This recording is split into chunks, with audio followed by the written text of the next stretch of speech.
Halo semuanya dan selamat datang lagi di Tanya-Tanya Hukum atau Tanya Seputar Hukum. Dan untuk kali ini kita akan membahas mengenai hukum perkawinan dan harta perkawinan, yaitu apakah ketika perkawinan berlangsung, apakah ketika kita sudah melaksanakan perkawinan itu harta kita menjadi satu. Itu pertanyaan yang sering banget ditanyakan ya.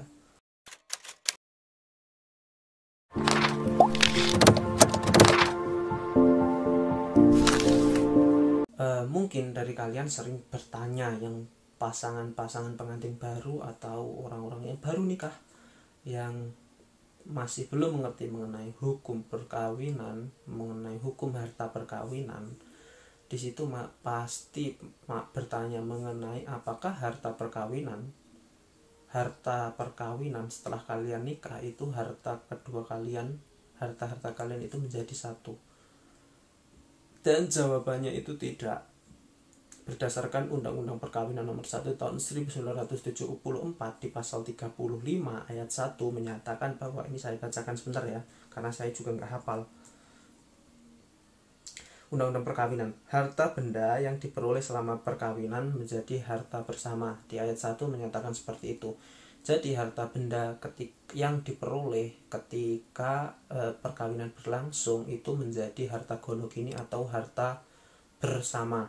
Sedangkan di pasal 2-nya, ayat 2-nya, pasal 35 ayat 2 menyatakan bahwa harta bawaan masing-masing suami istri dan harta benda yang diperoleh masing-masing sebagai hadiah atau warisan adalah bawaan penguasaan masing-masing sepanjang pihak-pihak menentukan lain.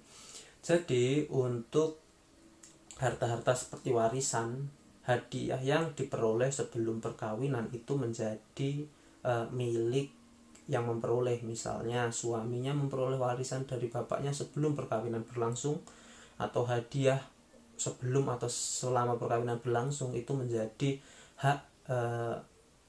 hak suami sendiri atau hak yang memperoleh warisan sendiri. Jadi ada pengecualiannya.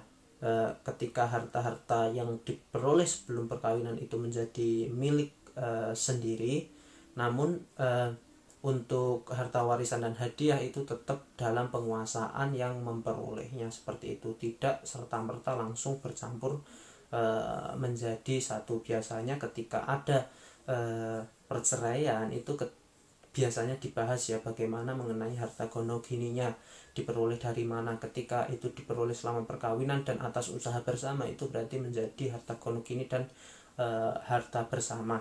Namun di dalam undang-undang ini juga ada pengecualian ketika ada perjanjian perkawinan di dalam pasal 29 di pasal ini ya, Undang-Undang Perkawinan Nomor 1 Tahun 1974.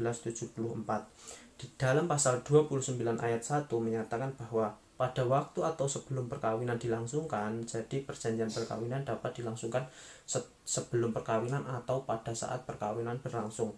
Kedua belah pihak atas perjanjian bersama dapat mengadakan perjanjian tertulis yang disahkan oleh pegawai pencatat perkawinan, setelah mana isinya berlaku juga terhadap pihak ketiga sepanjang pihak ketiga tersangkut. Jadi suami istri dapat membuat perjanjian perkawinan, misalnya perjanjian perkawinan bahwa selama perkawinan akan memisahkan hartanya.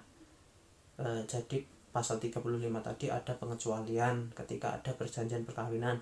Misalnya nanti perjanjian perkawinannya akan memisahkan keuntungan, misalnya suami istri masing-masing memiliki perusahaan, jadi keuntungannya menjadi milik pribadi masing-masing, seperti itu. Misalnya akan melakukan pemisahan kerugian, jadi kalau dua-duanya memiliki perusahaan, ketika terjadi kerugian bukan tanggungan bersama tapi tanggungan masing-masing, seperti itu. Walaupun di pasal 35 menyatakan setelah perkawinan harta yang diperoleh selama perkawinan itu menjadi harta gonogini, tetapi ketika ada perjanjian perkawinan ini maka itu dikecualikan dan sesuai dengan perjanjian perkawinan ini.